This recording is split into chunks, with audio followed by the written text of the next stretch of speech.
Snitch. At that time, I was running a column called The Terribly Inexplicable in a local newspaper. The column was popular. The editor-in-chief praised me. Our town was small.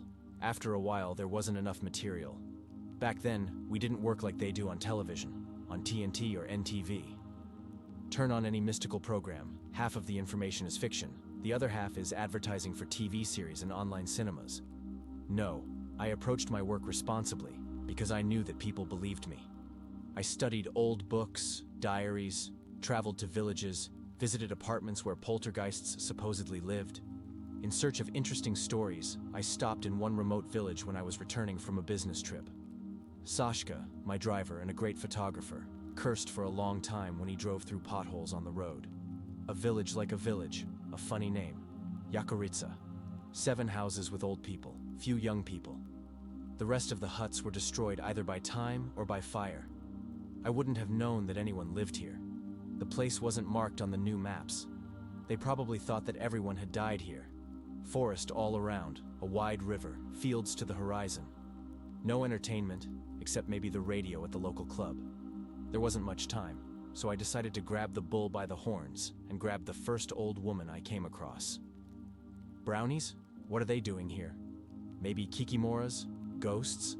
Or are there village rituals to have a good year? Poltergeists? I didn't give up.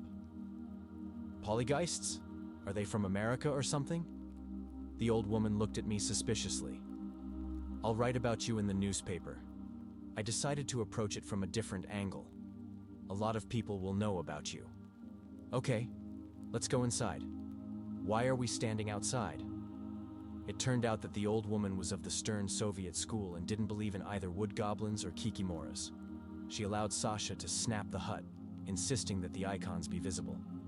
There are no polygays. There is a woodcutter, she admitted reluctantly, noisily sipping hot tea. I started writing down. By hand, for some reason people were more willing to share, although the recorder was in my pocket. Is this the owner of the forest? What? The owner? He just lives there and comes out of the forest to us. It would be better if he sat in his thicket and didn't hang out with people. No one goes outside after sunset here. And we don't let the children in, no reason. You need to sleep at home, under a blanket, and not run around the forest. Have you seen him? I haven't myself. The local men say they saw him, but who can figure them out? I know one thing. When I was 14, the woodcutter took 3 children. They didn't listen to the adults, apparently. They wanted extreme sports. He, the woodcutter, only appears after sunset. Evil spirit, in a word. The Skomorokovs died in the house by the forest, so he settled in with them. Nobody knows whether he killed them or themselves. The old ladies kept quiet about that incident. It's a pity for the children. How did it happen? Nobody knows. They say they climbed in after sunset, but what happened there, I don't know. At midnight, I heard one boy return, scared, stuttering, screaming. He said that he saw a hunchbacked man in all black. Either he was walking or hovering above the ground, but he had no legs, just stumps, and the hands are completely inhuman. Long, bony, with gnarled fingers, they squeeze the axe. Sometimes he lowers it, and the sound goes in all directions, even the earth trembles. He looks down, as if he is looking for something, but there are no eyes. No eyes, and no nose. Just a continuous beard down to his knees. The boy said that it is alive, like a tongue, tougher than wire.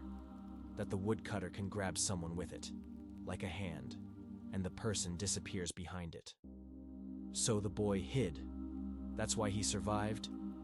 The old woman smiled, looking at me. The woodcutter doesn't need eyes. He hears. Through 3 walls he can hear breathing and the beating of a heart. Especially if you are afraid.